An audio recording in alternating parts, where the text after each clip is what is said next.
Welcome to Coaching Uncut, a special series on the Unstoppable Woman podcast, where I take you behind the scenes and give you a peek into the private coaching I do with my clients. All of these coaching calls have been recorded with the permission from my clients who have generously allowed me to share these with you as a way of helping more people in this world. They give you access to master level coaching and the opportunity to learn the lessons that they're learning right along with them. Please keep in mind that these recordings are not studio productions and the audio quality may be less than ideal, but the content will take you far and help you become unstoppable. With that, listen in and learn.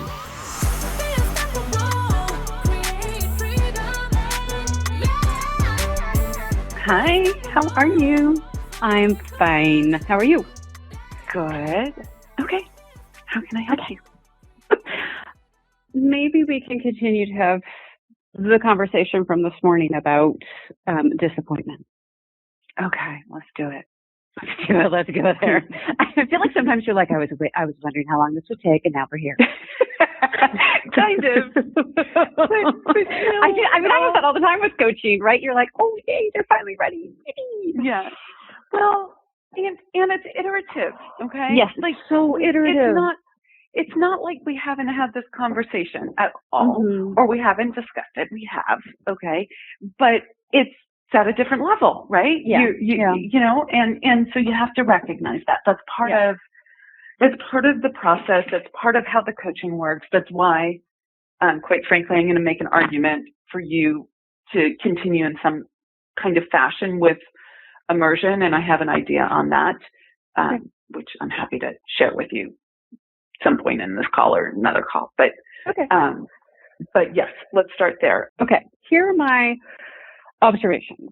So this morning you made an observation, a spot on observation, but I think the way you phrased it was I sort of avoid disappointment. And I've always, here's what struck me about it. I have sadness around disappointment. Like, I've always known that I didn't like disappointing others. Like, you can be mad at me. You can be lots of things with me. Disappointed. Like, I'm disappointed in you, Erica. Oh my gosh. Whew, that's like cuts deep. So it is interesting to me to think about that as it relates to like me disappointing myself and acknowledging that that really does hold me back in a lot of different ways, big and small. Yeah, because you won't go for it if with the fear of disappointing yourself. Yeah. Yeah. So there's disappointing others. You don't want to do that. Let's talk about why. Why might you not want to disappoint others? Because I would lose love. Yeah. Okay. And that in and of itself is a clear indication of conditional love, right? Mm-hmm. Or it's an indication of I misunderstood, I morphed, I conflated approval with love. Mm-hmm. Yes. Okay? Mm-hmm. So you're going to lose love.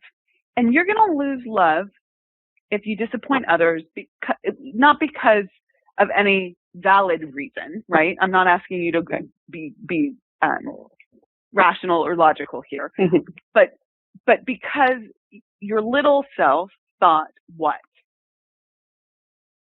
Little thought that if she could just make people happy, make them feel good, that was a good thing, and she got a lot of approval because it became a finely honed skill. Yeah, and if she disappointed people, what was at risk? She would lose love. But what's less meta than love? Like what's really specific? Like being liked. Yeah. Mm-hmm. Okay. And liked, being accepted. Being part of the in crowd. Yeah, belonging, all of that. Okay. Belonging. So now, all of those things are at risk. You've named a bunch of them. Love, attention, belonging, being liked, accepted. And now let's translate that to disappointing yourself. If you think that disappointing others is going to cause these negative consequences, you also think that disappointing yourself is going to cause those negative consequences. It's the same feeling. Yeah. It's mapped. Yeah. That's a brain cramp. Yep. Yep. Your mind is like, what? Ah. Yep. But here's the thing. If disappointing others means all of this is at risk, all these negative consequences are at risk, then the feeling of disappointment is mapped to that potential negative consequence. It doesn't it matter makes sense. Like if it's true for others, it's true for me because it's, I'm air quoting, it's true. Right. Not that it's actually true. Correct. But for little it was true. Yeah. So you think if you commit to something or want something that you don't think you can have, in the case of the relationship stuff that we were talking about earlier, you're going to disappoint yourself. That's not the rational, well, I would just disappoint myself. Oh, well, right? No. It's patterned to the synapses in your mind connect around, oh no, disappointment means gonna lose love, appreciation, being liked, belonging. Belonging is a key component of security for us humans. Very key. So key. Okay? So, and I'm not saying that belonging is what builds security, but we are, we haven't evolved physiologically beyond our tribal sense, right? When we were out, in the forests, on the savannas, wherever, you wouldn't survive without the tribe. You needed the community. Now you could probably do some home-based digital marketing business and survive. Maybe you might not be happy, right? You can be a coach who can do the stuff remotely. I'm just making it up as I go along here. Yes, right. But think about COVID. Okay, people survived. A lot of them didn't survive. Let's not be flip about this. A lot of people had very big mental health breakdowns because of the isolation. Okay, but a lot of people did survive, and it's an interesting thing that you actually, for our physical continuity, don't necessarily need the tribe. Our emotional continuity, we do need people. Okay? Yeah, that's a great distinction.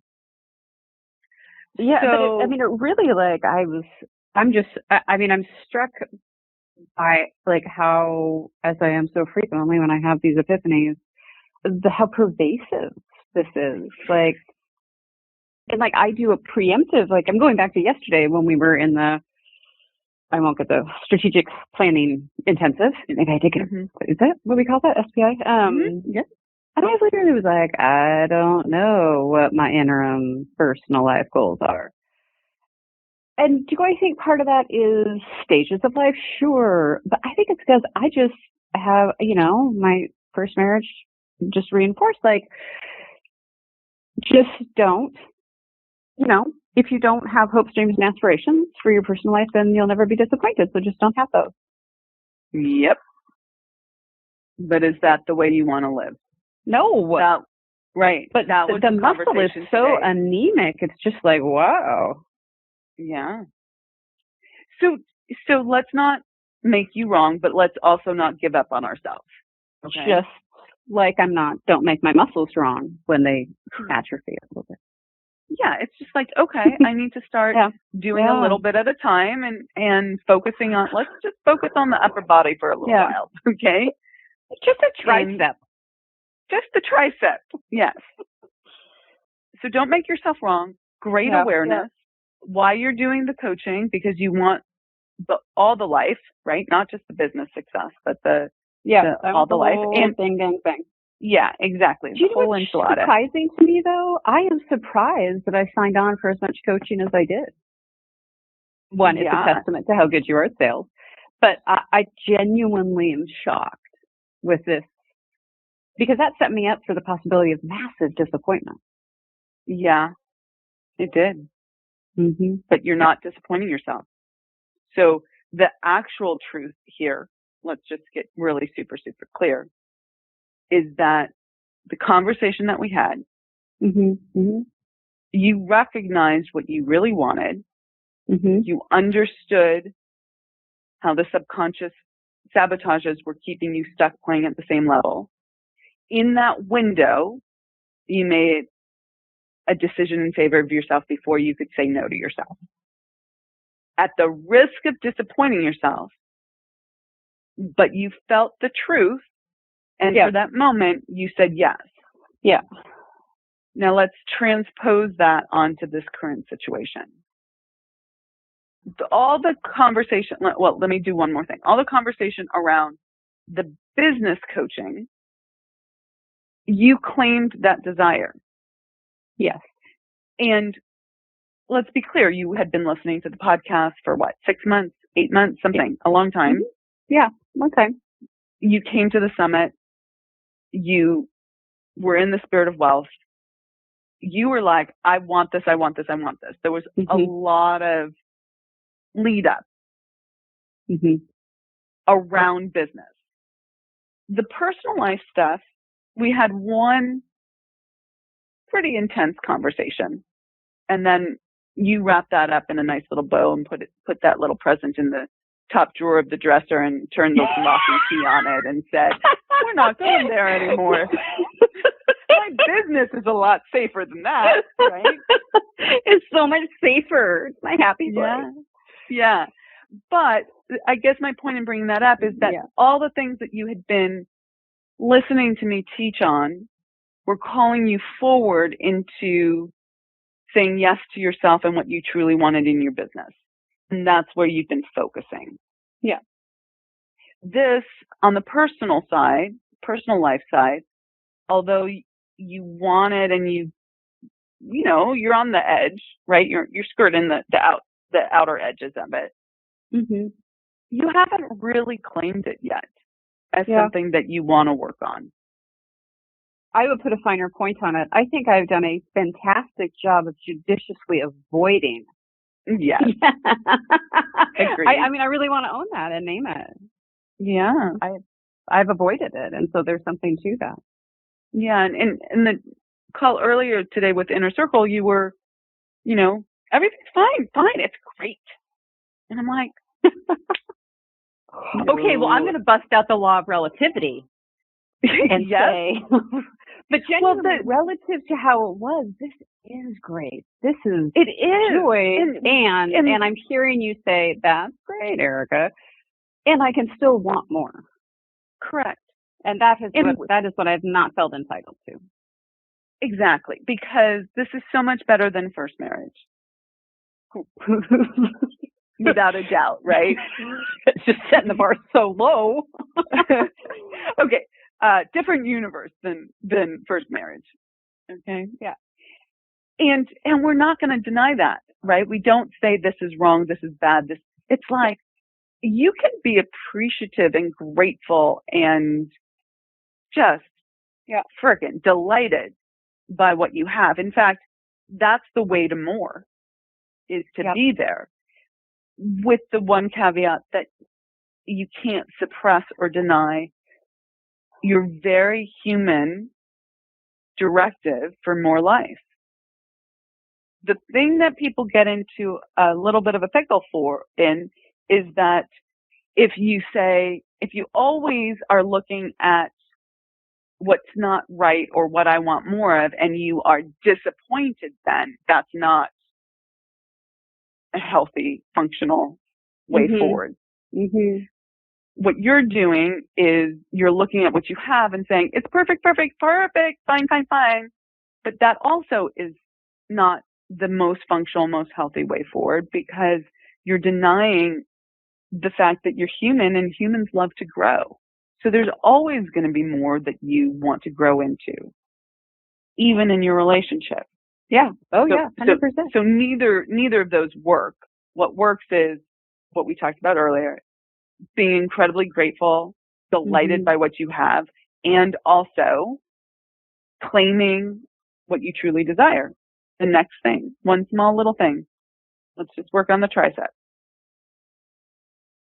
Yes to all of that. When you're ready for freedom, you find the courage to scale. And you better get ready for our next, the 7 Laws to 7 Figures Summit, which is going to be off the charts. Join me this November for an electrifying 3-day online event where female entrepreneurs from all over the world gather together to learn how to scale their business and unlock the freedom that they desire. And a special offer for all podcast fans. Get your seat today using the link theunstoppablewoman.com/breakthrough and save 80% off of your ticket purchase. Bye for now and see you there.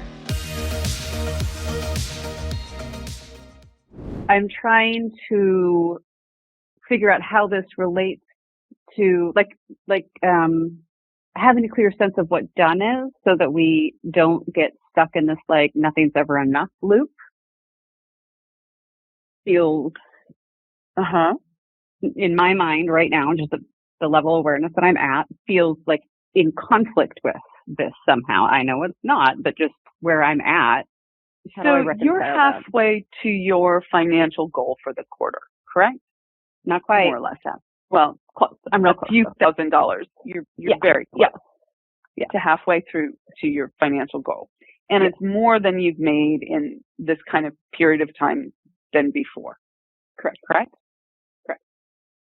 When you reach your goal, you will have the decision to make, and I always like to make this decision before I reach my goal.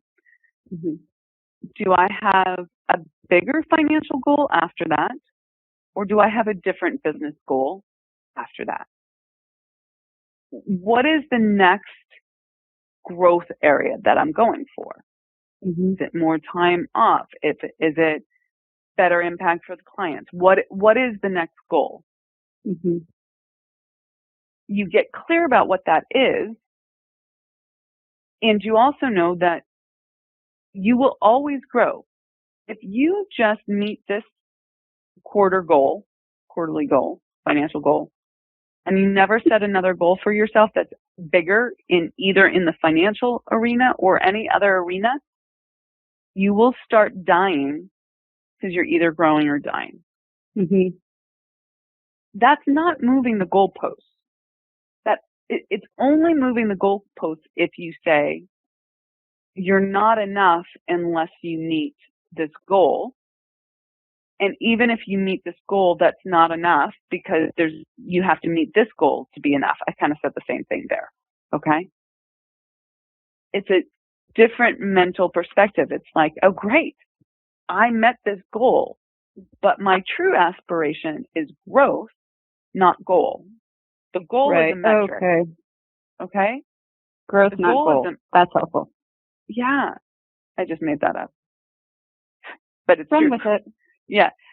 But the goal is a metric of the growth. Okay. But we never stop growing.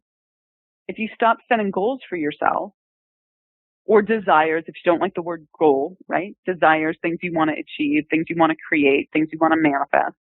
If you stop doing that, then you stop growing. We're either growing or we're dying. There are a lot of people out there who are dying slow deaths that they don't even recognize. Okay? And the same is true for your personal life. You want to keep growing. And the up level, right, data points in your personal life is just a metric. It's just a representation of the progress, of the growth. Do you have hypotheses on why I feel kind of very stunted, I'm realizing, in personal growth goals. I don't really set those. I know, because you're afraid to disappoint yourself. You're also probably afraid of losing your husband.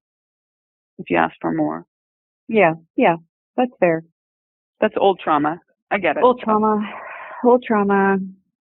That's so fascinating. Yeah. Because it's not like I live a bad life, right? I think, you know what I have echoes of that conversation we had some number of weeks or months ago about that, like, I was trained to be reasonable. I was socialized to be reasonable.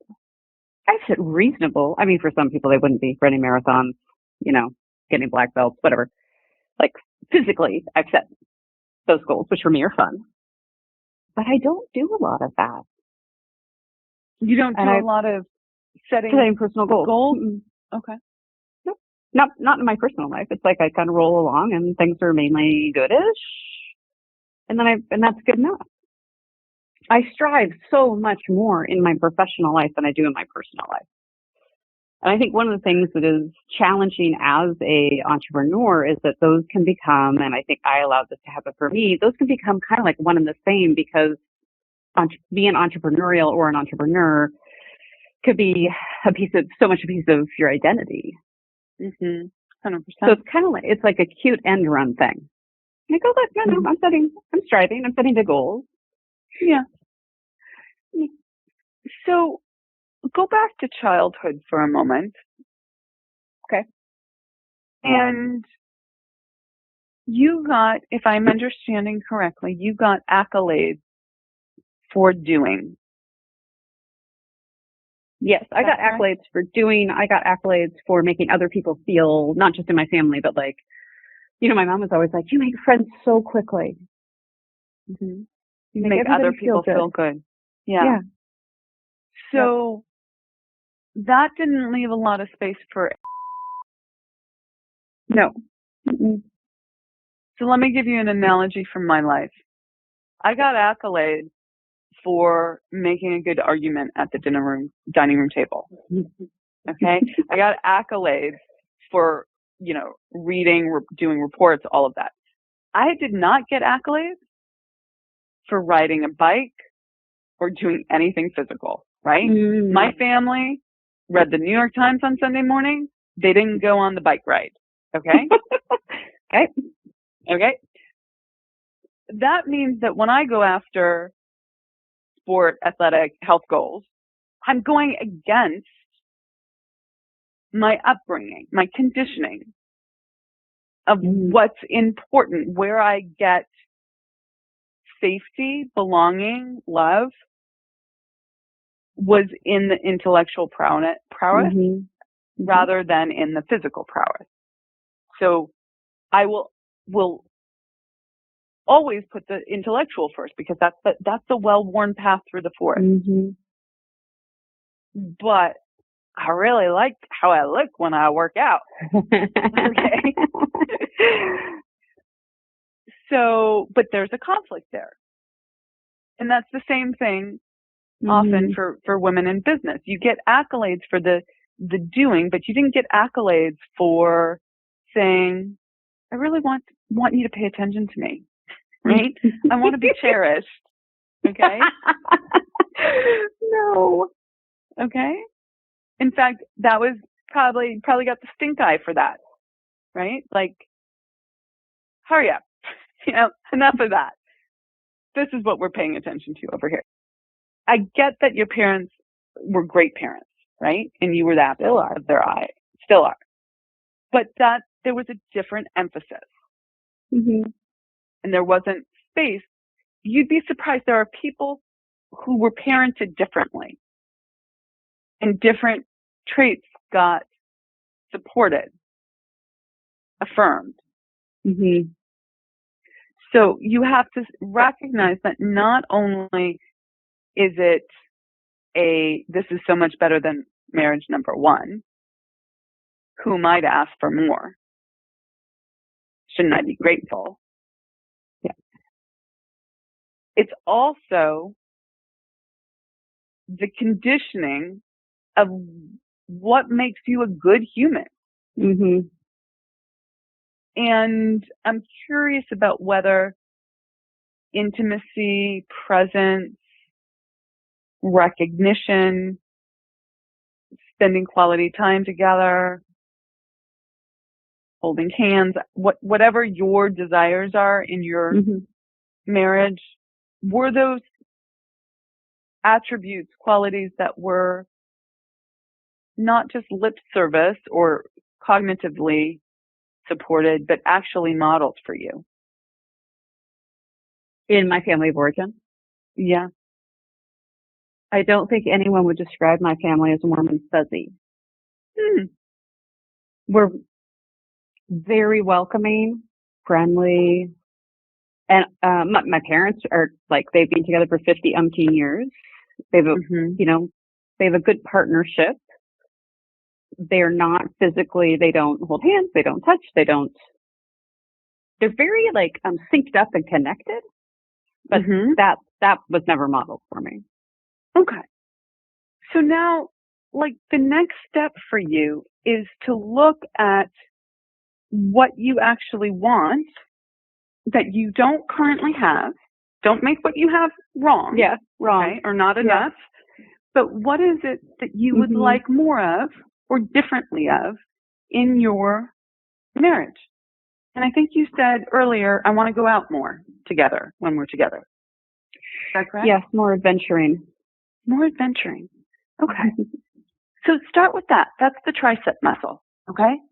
More adventuring. And I want you to look at, what does adventuring represent for you? Yeah. Okay. I hope you thoroughly enjoyed this episode of Coaching Uncut. Let us know in the comments what you learned and how you can apply it to your own life and business. We absolutely love hearing from you. And we also love receiving your feedback. So thank you in advance for your likes and reviews. They really help us connect with more women who need this information to help them scale. So much appreciated for that and taking the time to do that. Now, if it's go time for you and you're ready to scale your life and your business, then I want to offer you up something. I want to offer you access to our Be Unstoppable Facebook group. We drop daily and weekly resources in this free group that show you exactly how to scale, what you need to be doing differently. So if you want access to that group and it's go time for you, go to theunstoppablewoman.com/Facebook group, and that will redirect you there. So theunstoppablewoman.com/Facebook group, no spaces, and start by getting your copy of the Scale Plan, which lives there, and it's totally free. So go do that now, and then tune in to the next episode and continue to be unstoppable.